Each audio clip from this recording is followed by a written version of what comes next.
ओंकारबिंदुसंयुक्तं नित्यं ध्यायन्ति योगिनां कामदं मोक्षदं तुभ्यं ओंकाराय नमो नमः। गुरुब्रह्मा गुरुर्विष्णु गुरुदेवो महेश्वर गुरु साक्षात् परं ब्रह्म तस्मै श्री गुरवे नमः। अज्ञानतिमिरान्धस्य ज्ञानाञ्जनशलाकया चक्षुरुन्मीलितं येन तस्मै श्रीगुरवे नमः। अखण्डमण्डलाकारं व्याप्तं येन चराचरं तत्पदं दर्शितं येन तस्मै श्रीगुरवे नमः। ध्यानमूलं गुरोर्मूर्ति पूजामूलं गुरोर्पदं मन्त्रमूलं गुरोर्वाक्यं मोक्षमूलं गुरोर्कृपा। मन्नाथ श्री जगन्नाथ मद्गुरु श्री जगद्गुरु मदात्मा सर्वभूतात्मा तस्मै श्री गुरवे नमः। जंदारु ब्रह्ममूर्ति प्रणवतनुधरं सर्ववेदान्तसारं भक्तानां कल्पवृक्ष भवजलतरणी सर्वतत्त्वानुतत्त्वं योगिनां हंसतत्त्वं हरिहरनमितं श्रीपति वैष्णवानां शैवानां भैरवश्च पशुपति परमशक्तितत्त्वं च शाक्तं बौद्धानां बुद्धसाक्षात् ऋषभजतिवर जैनसिद्धान्तसारं तं देव पातु नित्यं कलिकलुषहरं नीलशैलाजिनाथम्। अथ श्रीमद्भागवत महापुराणं चतुर्थस्कन्ध त्रयोदशोऽध्यायः। ध्रुववंशर वर्णना राजा अंगंकचरितम्। नारायणं नमस्कृत्यं नरं चैव नरोत्तमं देवीं सरस्वतीं व्यासं ततो जयमुदीरयेत्। मूकं करोति वाचालं पङ्गुं लङ्घयते गिरिं यत्कृपातमहं वन्दे परमानन्दमाधवं। निगमो कल्पतरुर्गलितं सुखमुखादमृतं द्रवसंयुतं पिबतं भागवतं रसमालयं मुहुर्मुहुः रसिका भुवि भावुकाः। ध्रुववंशर वर्णना राजा अंगंकचरित। सुत उवाच निशम्य कौसारविणोपवर्णितं ध्रुवस्य वैकुण्ठपदाधिरोहणं प्ररूढभावो भगवत्तदोक्षजे प्रष्टुं पुनस्तं विदुरः प्रचक्रमे। विदुर उवाच केते प्रचतसो नाम कस्य पत्यानि सुव्रत कस्यान्नो वायै प्रख्यातः कुत्र वा सत्रमासत। मन्ये महाभागवतं नारदं देवदर्शनं येन प्रोक्त क्रियायोग परिचर्या विधिर्हरेः। स्वधर्मशीलैः पुरुषैर्भगवान् यज्ञपुरुष युज्यमानो भक्तिमता नारदेनैरितः किल। स्वधर्मशीलैः पुरुषैर्भगवान् यज्ञपुरुष युज्यमानो भक्तिमता नारदेनैरितः किल। जास्तादिवर्षिणा तत्र वर्णिता भगवत्कथा मह्यं शुश्रूषवे ब्रह्मन् कार्ष्णेना चाष्टुमर्हसि। मैत्रेय उवाच ध्रुवस्य तुत्कलः पुत्र पितरि प्रस्थिते वनं सार्वभौमस्य म्रच्छत् दधिराजासनं पितुः। सजन्मनोपशान्तात्मा निस्सङ्गसमदर्शन ददर्श लोके विदतम् आत्मानं लोकमात्मने।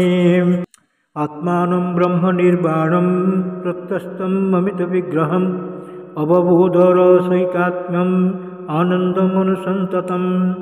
अव्यवच्छिन्नयोगाग्निदग्धकर्ममूलाशय स्वरूपमवरुन्धानो नात्मनून्यं तदैक्यतः।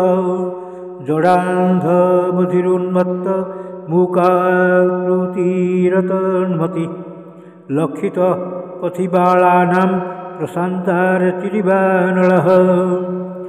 मत्वां तं जडमुन्मत्तं कुलवृद्धा समन्त्रिणः वत्सरं भूपतिं चक्रुर्जवियां स भ्रमे सुतम् स्वर्वीथि वत्सरश्रेष्ठा भार्यासूत षडात्मजान् पुष्पार्णं तिग्मकेतुं च ईशमूर्जं वसुञ्जयम् पुष्पार्णस्य प्रभा भार्या दोषा च द्वे बभूवतु प्रातर्मध्यं दिनं सायम् इति ह्यासन् प्रभासुताः प्रदोषो निशिथो व्युष्ट इति दोषा सुतास्त्रयः व्युष्टः सुतं पुष्करिण्यां सर्वतेजसमादधे स चक्षुसुतमाकुत्यां पत्न्यां मनुपमो मनोमपावः मनोरसुत महिषी विरजन्नडोलासुतान् पुरुं कुत्सं त्रितं द्युम्नं सत्यवन्तं मृतं व्रतम् अग्निस्तोमं अतिरात्रं प्रद्युम्नं शिबिमुल्मकम् उल्मुको जनयत्पुत्रान् पुष्करिण्यां षडुत्तमान् अङ्गं सुमनसंख्यातिं क्रतुमङ्गीरसं गयम् सुनिताङ्गस्य जापत्नी सुषुवे वेदमुल्बणं जदौ शिल्यास्त राजर्षिर्निर्विण्णो नरवात्पुरात् जमङ्गसेपुः कुपिता वाग्भद्रा मुनयः किल गतासोस्तस्य भूयस्ते ममन्तुर्दक्षिणं करम् अराजके तदा लोके दस्युभिः पीडिताः प्रजा जातो नारायणांशेन पृथुराज्यः क्षितीश्वरः विदुरोवाच तस्य शीलनिधे साधुर्ब्रह्मण्यस्य महात्मनः राज्ञः कथं भूदुष्टा प्रजाजद्विमनाञ्जजो किं बाहों वेनोद्दिश्य ब्रह्मदण्डम् अजुजुजन् दण्डव्रतधरे राज्ञी मुनयो धर्मकोविदः नावध्येयः प्रजापालः प्रजाभिरघवानपि यत् असौ लोकपालानां बिभर्त्यो यः स्वतेजसा एतत् आख्याहि मे ब्रह्मन् सुनितात्मजतस्थितं श्रद्धधानाय भक्ताय त्वं परावरवित्तमः मैत्रेयोवाच अंग अष्टमेधं राजर्षि राजहार महाक्रतुं नाजग्नुर्देवतास्तस्मिन् स्मिन्नाहुता ब्रह्मवादिभिः तमुचुर्विस्मितास्तत्र यजमानम् अथ द्विजः हविषं हूयमानानि न ते गृह्णन्ति देवताः राजन् हविंशदुष्टानि श्रद्धया साधितानि ते छन्दांस्य जातजामानि योजितानि धृतव्रतैः न बीदामेह देवानां हेळनं वर्मन्नपि जन्न गृह्णन्ति भागान् स्वाञ्जे देवा कर्मसाक्षिणः मैत्रेयोवाच अंगो द्विजवतः श्रुत्वा यजमानः सुदुर्मनः तत्प्रष्टुं व्यसृजद्वाचं सदस्यां ततनुज्ञयां नागच्छन्त्याहुता देवा न गृह्णन्ति ग्रहाण्यः सदसप्ततयो ब्रूत किं वद्यं मया कृतम् सदसप्तयरुचुः नरदेवेह भवतो नाघं तावन्मनाकस्थितम् अस्त्येकं प्राक्तनम् अघं यदि हे द्रुकृतं प्रजः तथा साधय भद्रं ते आत्मानं सुप्रजं नृप इष्टस्ते पुत्रकामस्य पुत्रं दास्यति जज्ञभोक् तथा स्वभागधेयानि ग्रहीष्यन्ति जीवौकश जज्ञपुरुषः साक्षात् अपत्याय हरिर्वृतः तांस्तान् कामान् हरिर्दद्यात् जान् कामयते जनः आराधितो यथैवैष तथा पंचां फलोदयः इति व्यवसिता विप्रास्तस्य राज्ञः प्रजातये पुरोडासं निरवपन् शिपीदिष्टाय विष्णवे तस्मात् पुरुष उत्तस्थौ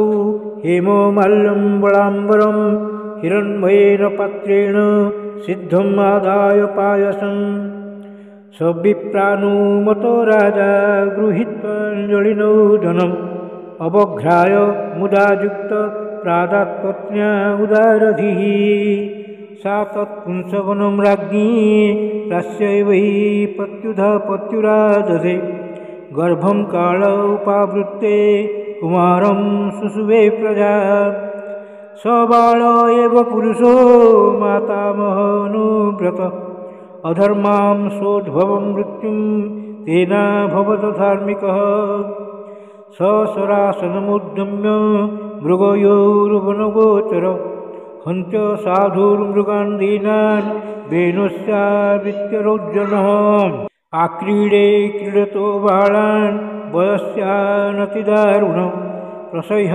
निरुनुक्रोश पशुमारं ममारयत् तं विचक्ष्य फलं पुत्रं शासनैर्विविधैर्नृपः ददान शासितुं कल्पो भृशमासीत् सुदुर्मनः प्रायेणाभ्यर्चितो देवो जे प्रजा गृहमेधिन कदपत्यभृतं दुःखं येन विन्दन्ति दुर्भरम् जतः पापीयसे कीर्तिर्धर्मश्च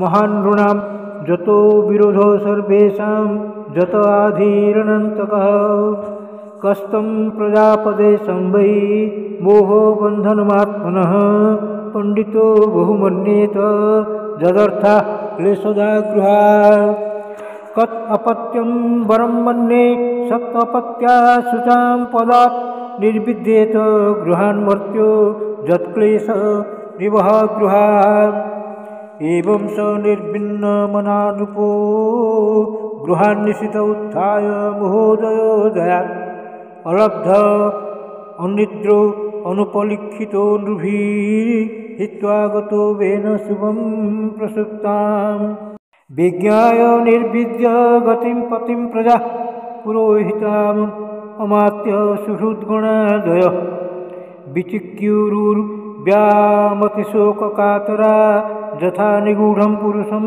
कुजोगिनः अलक्ष्ययन्त पदवीं प्रजापते हतोद्यमः प्रत्युपसृतते पुरीं ऋषीन् समेतान् अभिवन्द्य शास्त्रवो नवेदयन् पौरव भर्तृविप्लवम् इति श्रीमद्भागवते महापुराणे पारमहंस्यां संहितायां चतुर्थस्कन्धे त्रयोदशोऽध्यायः भीमस्यापि रणे भङ्गो गुणे अपि मतिभ्रमं यदि शुद्धम् अशुद्धं वा मम दोष न विद्यते।